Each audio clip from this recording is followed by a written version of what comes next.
while since I've done proper reviews of the books that I've read and been reading throughout the last couple of months, so I figured today we would combine June and July's read to do a little monthly wrap up and review.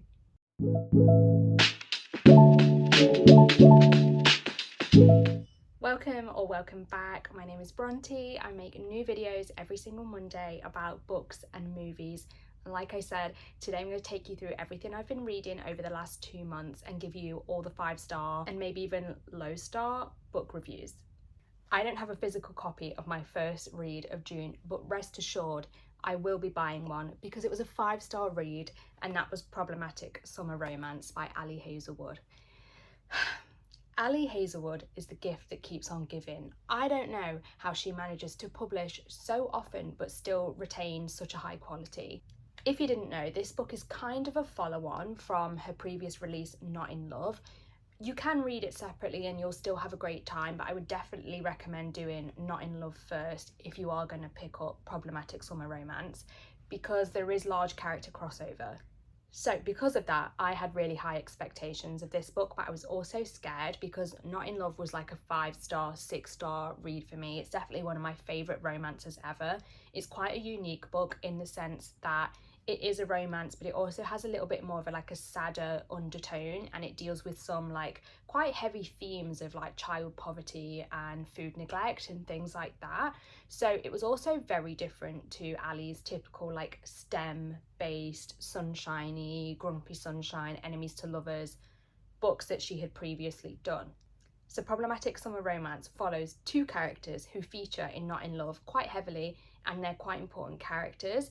It's also an age gap romance. It's quite a significant age gap, which is obviously why it's called Problematic Summer Romance. And I think the best thing about this book was the way that she addressed that gap and the ages between the 2 characters, because obviously it is something that can be kind of problematic in real life, and especially when the man is the older of the 2 characters, and that is the way that this book is. I obviously don't want to say too much for people that haven't read it, but I thought the way she handled it was really good, and it definitely addresses the power imbalance and what can be done about that and how it should be handled. And for that reason I really enjoyed the story. The best thing about it for me though was our female main character. I found her hilarious. I just thought she was so funny, so intelligent, but quite dry and witty and sarcastic as well. So overall I just had a really fun time reading it. It was definitely 5-star. I'm going to purchase a physical copy, and yeah, just 100% recommend if you haven't already read it. My next read of June was book 2 in a series that I had already started in May, and that was A Torch Against the Night, I think it's called. It's book 2 in the Ember and the Ashes quartet, which is a YA fantasy series. I had heard about this series quite a lot on Book Talk, but when I say this series is underhyped, I mean it's underhyped. I don't feel like this gets anywhere near as much love as other popular YA series like Shatter Me or Caraval, or even Throne of Glass and stuff. I feel like this book series should be read by anyone who is a fantasy lover. It's multi-POV, primarily 3 POVs, and it follows 2 sides of the Empire.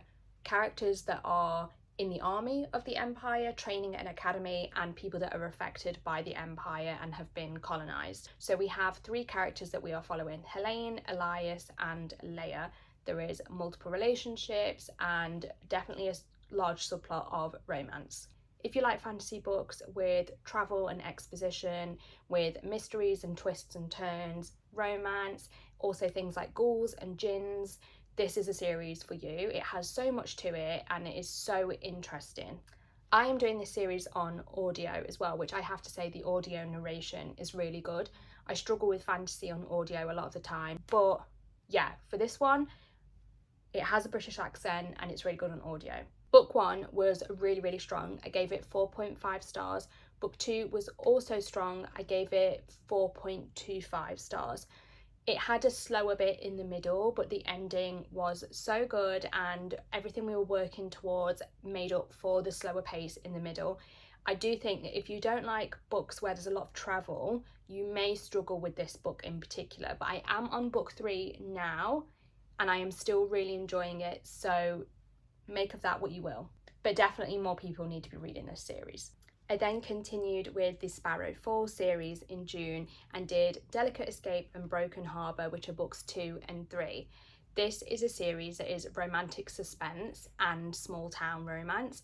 So you're getting your typical small town romance and romance tropes, but they have less of a sunshiny edge than maybe something like a cowboy romance.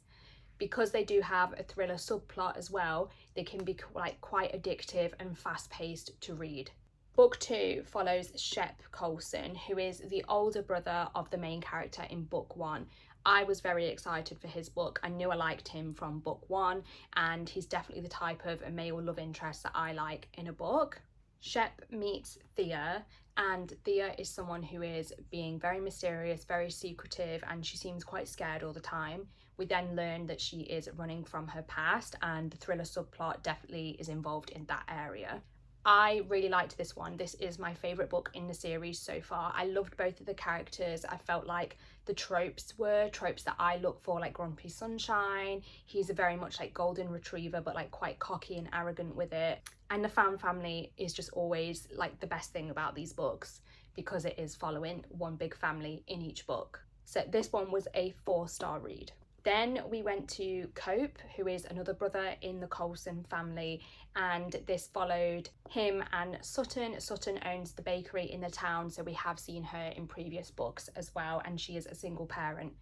Cope is an ice hockey player, pro hockey player in the NHL, so I was really excited for that aspect of the story, because you know that I like ice hockey romance books anyway, so like combining that with the thriller plot and the romance plot was like sure to be a winner. However, there was a lot I didn't like about this book, and it ended up being a 3-star, which is my least favourite in the Sparrow Falls series so far. I just felt like it was very, very samey in the thriller plot to the previous books before it. It was literally carbon copy, and I could predict where it was going at all times and who the big bad was going to be. I will say that this book also really reminded me of Unravel Me by Becca Mack, so if you like that book you might like this for the same reasons, but in the series as a whole it's not the strongest book because it does become quite predictable and samey. I am definitely still very excited to continue with the series though, and I have just had an arc of book 5 and I am reading book 4 currently. I'm so excited for 2 particular characters' books that I think are going to be last in the series, but overall I definitely still recommend this series. Then in June I finished off by reading Chain Gang All Stars. I was super excited about this because dystopian, if you didn't know, is one of my favourite genres. I absolutely love anything that has a dystopian or post-apocalyptic theme to it, because I really like how it makes you think about the future of the world and the future of society and just picturing how things could turn out. I know some people find them like quite stressful and really morbid, which I do understand, but I think when they're done well, they should also provide an element of hope. And yeah, I think because it is such a favourite genre of mine, I do have high expectations. I also had high expectations for this book specifically because I'd seen so many people give it 5-star ratings. But for me, Chain Gang All Stars was a 3-star. I really can see what people do like about it, and if I was rating it on themes alone it would be 5-star. If you don't know, that this follows a bunch of prison inmates in the future who are basically, it's kind of like Hunger Games where they're made to fight each other for a bid for freedom from prison, but it's like shown on a reality TV show, so it's kind of like the Hunger Games, but it is adult. It's a lot grittier and a lot more violent, I would say. Although the plot sounds great and the themes were super important because obviously it deals with prison reform and racism, the writing style I just didn't get along with at all. I found the narrative to be quite jumbled and quite chaotic, like it would go here and then here and then here and then to this character and then to this character and then to this character and then to this person outside of the prison and then this person outside of the prison. And I do like things with multi-POV. Like I have read Zodiac Academy, which has about 300 POVs, but the problem was we were not getting enough backstory on these characters to provide any way for me to root for them. I just didn't care what happened to them because I literally knew like nothing about them. And then there was a large part of the plot as well that I found quite predictable, which is not necessarily a bad thing because I don't think the book is trying to give you like a twisty, suspenseful plot. It's more about the themes and making you think about these issues. But yeah, for me, it just didn't land, sadly. Okay, moving on to July. First book of the month was Fairydale. This is a book I've been really excited for, but also been putting off just because of the length. It's nearly 800 pages, which is crazy. And let me tell you, it definitely feels 800 pages when you are reading it. It is slow in the middle. Definitely think this could have benefited from being cut down quite considerably. Definitely think it could have been condensed a lot more. And there were other things I didn't like about it too, so I ended up giving it a 3-star rating.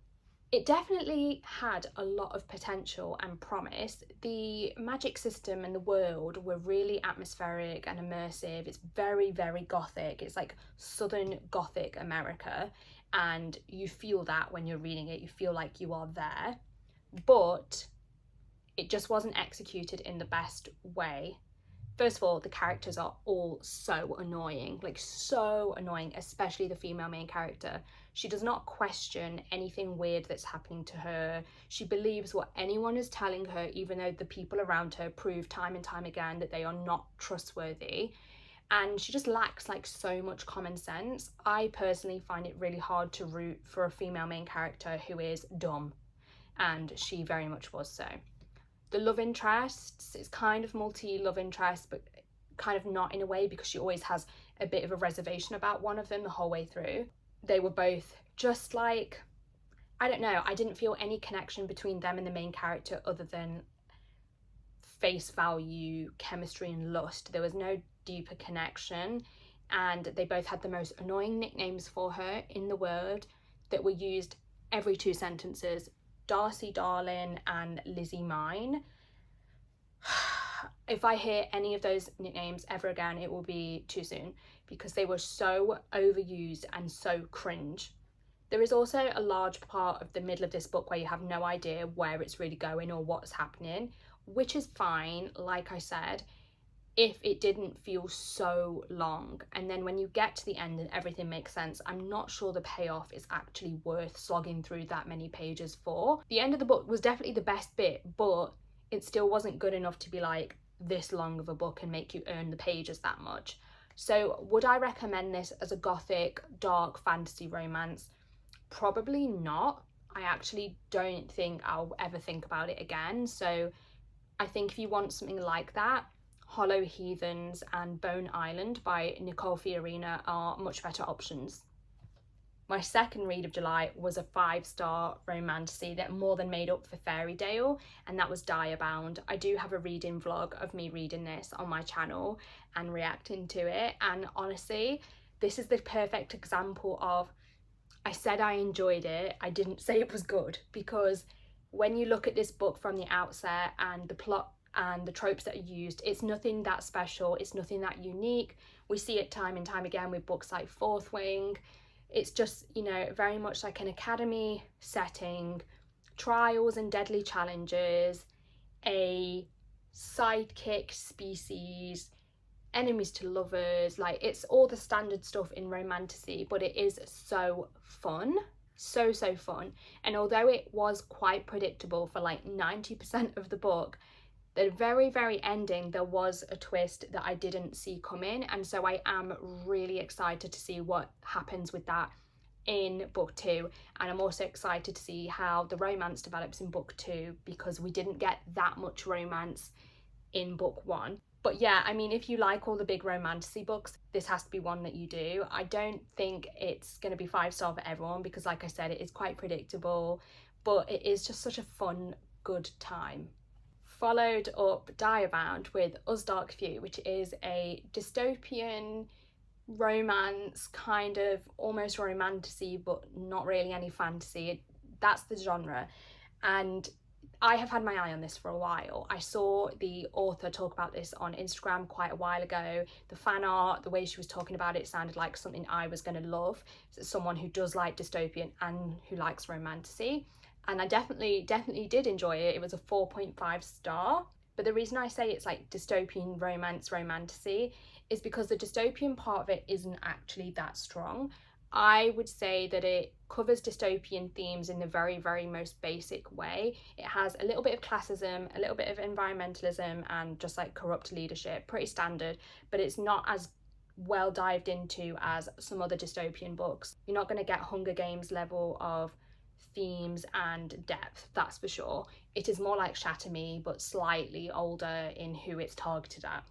But it essentially follows our main character, who is sent to a prison that's underground, and in fact a lot of the society is underground because Earth has been poisoned by radiation over hundreds of years. You can imagine how they are treated in this prison, given it's a dystopian book, and so she asks the captain of the guard if he will train her to fight so that she can try and survive. He's outwardly aggressive, but for some reason she feels like she can trust him, and then the story develops into her trying to not only survive prison but potentially get out of it. This book is something crazy like 300 pages, so it is fast paced. It is so addictive and it is fun. I do wish there was a little bit more depth into the world building and the themes, which is why it wasn't 5-star, but for enjoyment and speed of read and the romance and the characters, that's why I gave it such a high rating. I am really excited for book 2 as well. I'm hoping to get to that soon. I don't know how many books are going to be in the series, but they are on KU, and so if you want a fast-paced kind of Shatter Me, Savage Lands type read, I would really recommend this.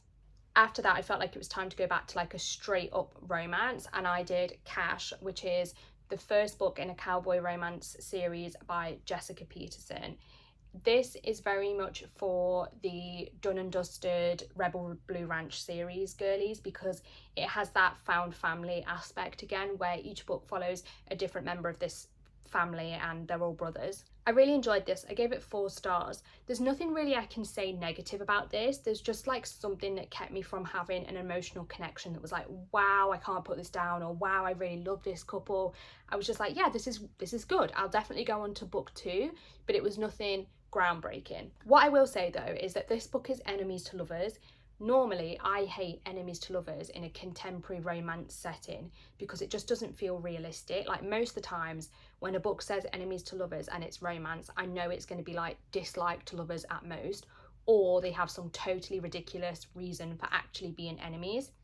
But this one, it really does make sense, because the reason they don't like each other is because of a will that has been left and money that is involved in the will. And I feel like that feels like a very realistic and valid reason not to like each other, because money and grief do make people do very bad things, and you know, it's just a time when your mind's not maybe in the best place. So I did really like the execution of that trope.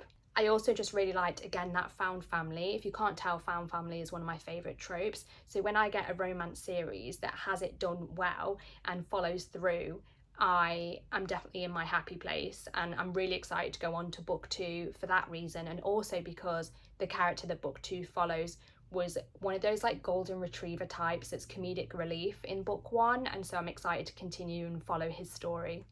And then my current read, I think I'm actually going to finish tonight, so I will include it because I'm about 75% of the way through, and that is The Ashes and the Star-Cursed King, which is book 2 in the Crowns of Nyaxia series. I loved Serpent and the Wings of Night so much, like so much. Again, traditional romantasy tropes of like enemies to lovers, reluctant allies, deadly trials and challenges, court politics, but this was vampires, not fae, and I love vampire books. I was a teenager in the Twilight, House of Night, Vampire Academy years, so it gives me such nostalgia. The first book, and actually this book too, really reminded me of the Underworld films, if you've seen them. Just the way the lords rule the vampires and the different politics involved. I really enjoyed that aspect of it.